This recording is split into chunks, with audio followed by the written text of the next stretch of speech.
Yon, good morning, update tayo. Padung tawag Toyota kay lagpas naman 4,000 yung limit.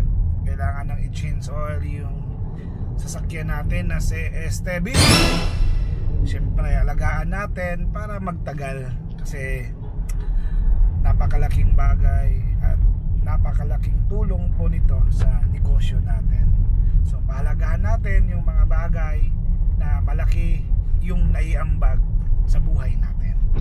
So ngayon, papunta tayo sa Toyota para mag-change oil at i-maintain na rin yung other na mga need na palitan kay Estebi. Let's go!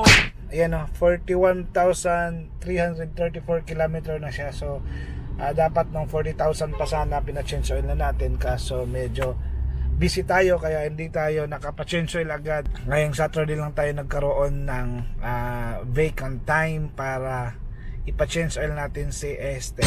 Right side is SNR. Ito yung pinagawa na NCCC. Yung nasunog dati na NCCC. Ito yun, malaki na, malapit na matapos. Yun, sige. Ikaw, sakyan ka. Sisingit ka talaga dyan. Mahuli ka sana.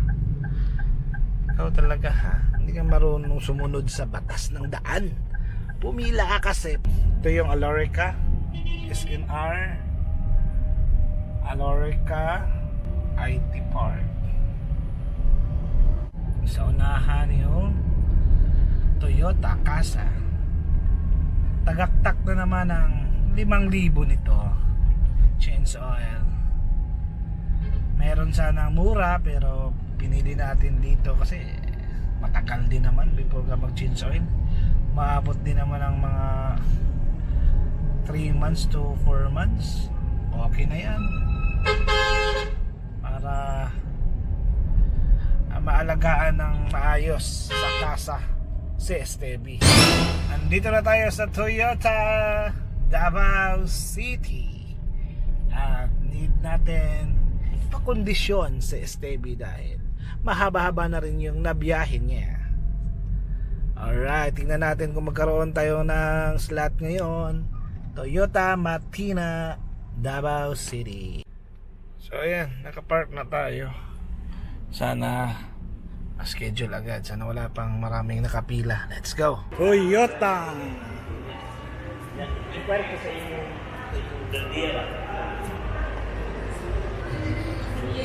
Dito na tayo, Toyota. Ano tayo kung kaya natin ng 12 o'clock. 5 minutes later. So sabi ng Taylor doon, Major, check up na daw yung gagawin kay Estebi dahil 40,000 kilometer na. So marami nang papalitan. Nasyat ako sa babayaran dahil 10,000 to 11,000. My goodness, patay tayo dyan. So wala tayong magagawa, babayaran natin yan. So taxi tayo, Toyota Matina. Uwi muna tayo kasi alas 4 pa makukuha yung sasakyan. Boss, buhangin boss. Buhangin na kitchen. Alam sa San Nicolas 4 PM na ng hapon.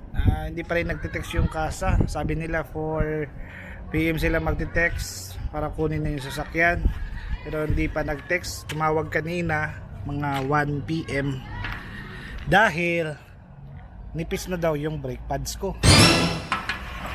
Ngayon hindi ko nasagot, papalitan sana. Ewan ko lang kung pinalitan nila, pero ang problema is additional na naman, nababayaran 2,550 yung brake pads. So kanina nasa estimated is mga 10 to 11,000, additional 2,000 kung pinalitan.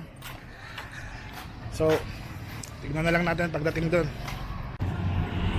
Yun, sasakay tayo ng taxi papunta doon. Another bayad na naman. Taxi, traffic pa. Na tayo masakyan. Hirap pa naman sumakay ng taxi dito. Yung clinic natin nandun, katabi ng Waget Simi Vision. Taxi na. Alright boss, sa Toyota boss. Ano na dire karon? Bill natin is 11,000. My goodness. 11,000. Magkano yun ma'am? 11,099. Oh, 11,099. So, dyan naka-indicate lahat ng mga pinalitan na parts kay Estebi sa loob ng 40,000 km na kailangan na nating palitan yung mga parts na need na palitan. Dito lang sa exit, sir.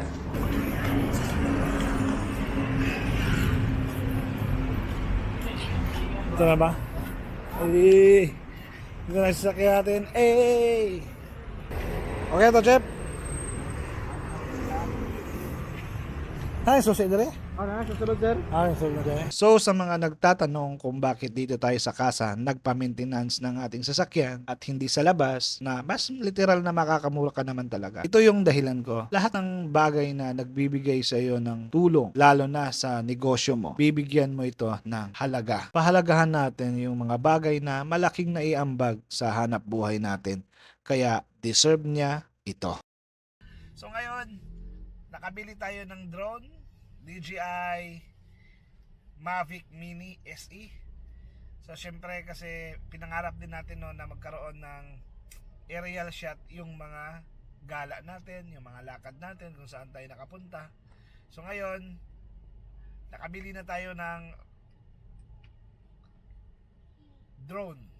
Nakabili na tayo ng drone ngayon. So excited na ako dahil pag-aaralan ko pa kung paano siya imamaniobra kasi medyo mahirap din siya, paano paliparin yung tamang pagkuha ng video.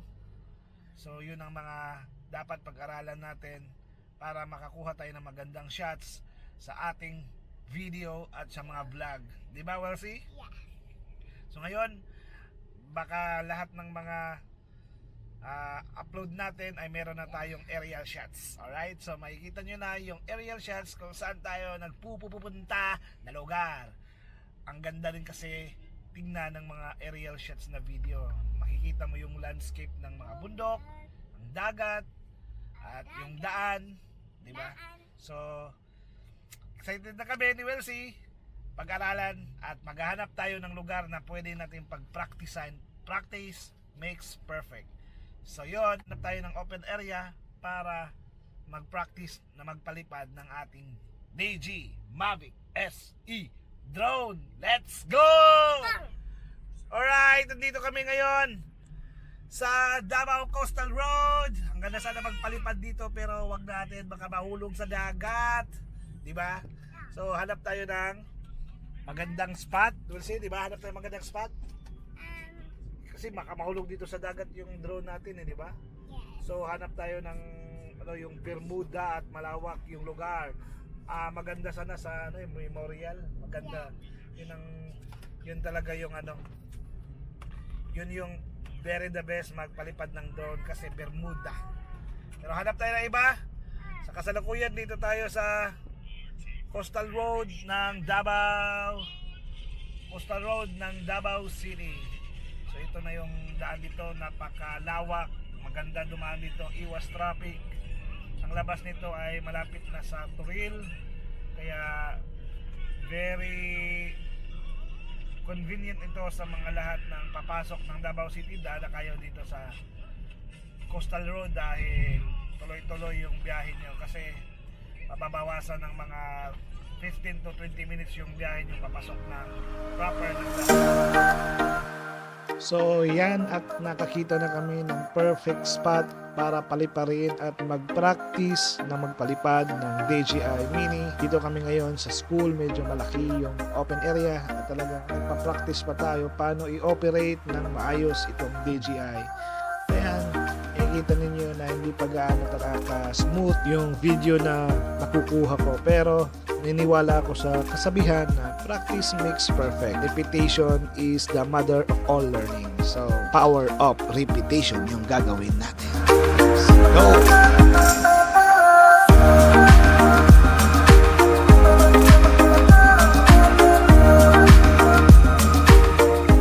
Kinabukasan naman ay nag-practice na naman tayo ulit dito. Umagang-umaga, dito kami sa Crocodile Park. Nag-jogging at the same time, pinag-practicean pa natin yung drone shot kung paano yung magandang kuha nito.